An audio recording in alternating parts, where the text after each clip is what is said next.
La yu'minu ahadukum hatta yuhibba li akhihi kama yuhibbu li nafsi. Orang itu tidak sempurna imannya kalau kemudian dia tidak berpikir bagaimana nasib saudara-saudaranya. Syekh Ibnu Shalih Al-Fauzan menyebutkan sampai hukumnya ke masjid itu wajib untuk salat berjamaah. Kalau itu tidak ada uzur maka hukumnya sampai wajib. Ada beberapa dalil yang bisa menjadi pertimbangan kita semuanya, hadirinnya.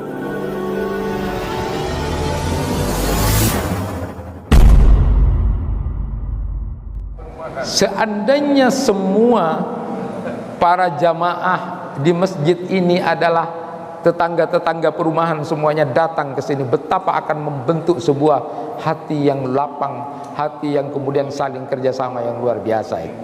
Begitu Nabi SAW sudah memberikan contoh. Jangan dianggap enteng. Kita kan sekarang tidak ada perang. Jangan nunggu ada perang lalu kemudian kita akan bersatu semuanya ke masjid. Takut ada apa-apa, ada banyak bencana baru kemudian ke masjid. Tidak. Tetapi justru yang pertama kali dilakukan adalah ke masjid itu adalah memang merupakan kewajiban kita. Ada ulama yang kemudian menyebutkan, sampai ini penting ini, di kitab Ahkamu Huduril Masajidnya Syekh Ibnu Shalih Al-Fauzan itu kemudian menyebutkan sampai hukumnya ke masjid itu wajib untuk salat berjamaah. Kalau itu tidak ada uzur maka hukumnya sampai wajib. Bukan hanya sekedar sunnah, bukan hanya sekedar hal yang biasa saja. Coba perhatikan, ada beberapa dalil yang bisa menjadi pertimbangan kita semuanya, hadirin yang dirahmati Allah. Pertama, di dalam Al-Quran itu ada yang namanya salat khauf, salat takut. Jadi kita disuruh berjamaah saat dalam kondisi perang dan takut. Bisa dibayangkan itu. Dalam kondisi perang pun salat jamaah. Itu dalam kondisi perang dan takut. Kita sekarang tidak ada masalah apa-apa, alhamdulillah aman. Kenapa kemudian tidak salat jamaah?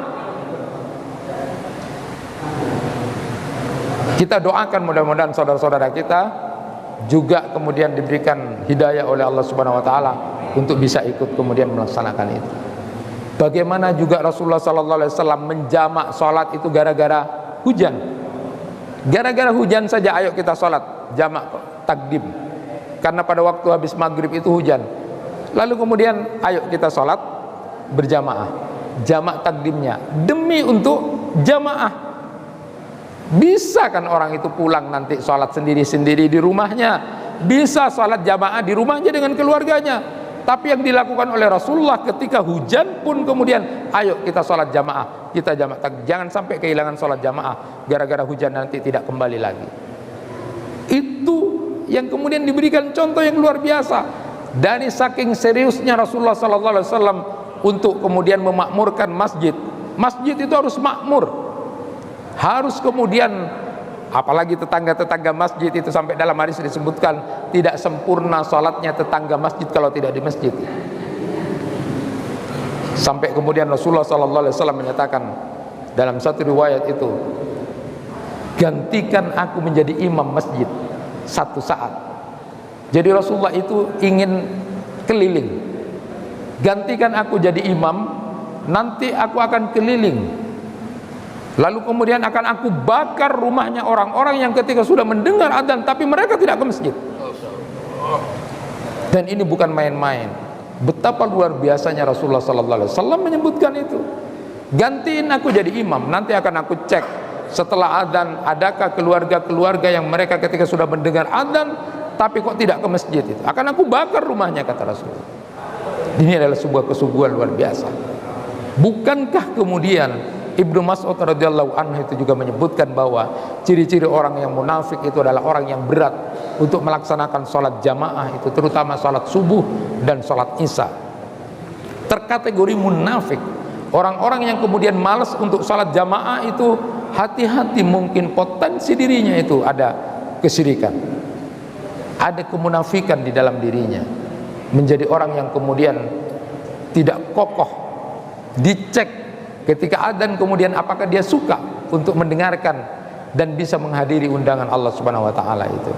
Hadirin yang dirahmati Allah, bahkan ini penting buat pelajaran kita bagaimana seriusnya Rasulullah sallallahu alaihi wasallam dalam salat jamaah ini, yang tujuannya agar kemudian komunitas di sekitar masjid itu hatinya menjadi bersatu, saling tolong menolong, saling kemudian terkait, karena sudah sama-sama ke masjid semuanya. Bagaimana seriusnya Rasulullah sallallahu alaihi wasallam itu, sampai kemudian ketika Ibnu Ummi Maktum itu bertanya kepada Rasulullah sallallahu alaihi wasallam, dan ini bukan main-main. Dia bertanya kepada Rasulullah untuk mendapatkan keringanan, untuk mendapatkan ruksah agar tidak salat ke masjid berjamaah. Dan 6 alasan ini kuat. Apalagi kita zaman sekarang dengan 6 alasan ini.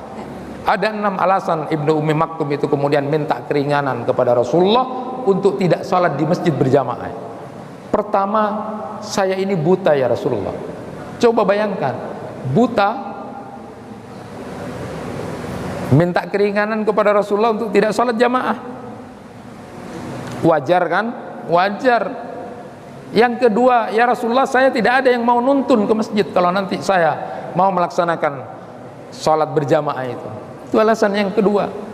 Yang ketiga, ada banyak pohon-pohon yang mungkin nanti kalau aku jalan ke masjid akan berbenturan dengan pohon itu. Yang keempat, mungkin ada binatang buas nanti. Yang kelima, jarak rumahku dengan masjid agak jauh ya Rasulullah.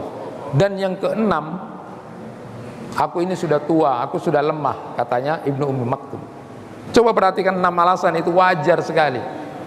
Rasulullah SAW diminta keringanan itu. Tapi ketika Rasulullah SAW bertanya terakhir, kamu mendengar adzan? Kamu mendengar adzan? Iya ya Rasulullah. Ajib, datangi, hadir. Coba bayangkan, 6 alasan ini sudah kuat untuk tidak pergi ke masjid secara berjamaah, buta, tidak ada yang nuntun. Di situ ada banyak pohon, ada binatang buas, sudah tua, rumahnya agak jauh.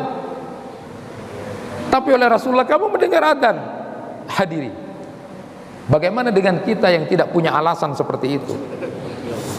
Betapa sangat naifnya kita menjadi umatnya Nabi Muhammad kalau kemudian kita dengan sadar seperti itu tidak datang ke masjid. Maka mungkin cek di hati kita ada kemunafikan. Karena kalau kita tidak memperhatikan itu betapa sangat luar biasanya. Hadirin yang dirahmati Allah, inilah kewajiban kita untuk memakmurkan masjid.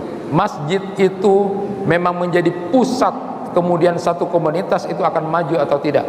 Masyarakat itu akan maju atau tidak tergantung kepada bagaimana memakmurkan masjid. Maka takmir masjid, ya, Masjid Al-Asri ini punya kewajiban untuk terus kemudian mengabsen, tapi dengan santun, dengan baik, mendoakan, tidak dengan kemarahan. Dicek warganya, ayo ke masjid, ayo diajak ke masjid, ayo diajak. Kemudian ada kumpulan, ada kegiatan taklim, ayo diajak. Itu bagian dari masjid. Masjid itu menjadi sentral kegiatan, bukan kemudian menjadi tempat yang eksklusif saja, kemudian tidak punya pengaruh kepada sekitarnya. Ini tanggung jawab kita bersama, khususnya takmir itu. Terus, Bapak kenapa? Ayo silakan ke masjid, ditamuin. Nanti mungkin RT sana bagiannya Pak Sapa, RT sana bagiannya Pak Sapa, datangin, tidak apa-apa. Bapak gimana? Yang keluarga di sini, oh di sini tidak ada, cuma ibu-ibu, atau oh ya silakan, tidak apa-apa. Nanti yang bapak-bapak silakan di sini, yang muda-muda datangi itu. Nanti ada kegiatan ini, mungkin ada partisipasi seperti itu. Sebenarnya untuk mengingat hati komunitas di sekitar masjid itu, untuk kemudian ingat kepada Allah Subhanahu wa Ta'ala. Jangan sampai kemudian kita menjadi orang yang merasa baik sendiri. Takmirnya sudah merasa baik sendiri, silakan, itu urusan yang lain, itu hak pribadi-pribadi. Jangan la yu'minu ahadukum hatta yuhibba li akhihi kama yuhibbu li nafsi. Orang itu tidak sempurna imannya kalau kemudian dia tidak berpikir bagaimana kemudian tentang nasib saudara-saudaranya. Artinya kalau mau masuk surga jangan sendirian, ajak yang lain. Itu bagian dari perwujudan kita untuk menjadi orang baik. Itu memang tidak mudah, tapi disitulah kemudian kita perlu untuk kemudian berpikir.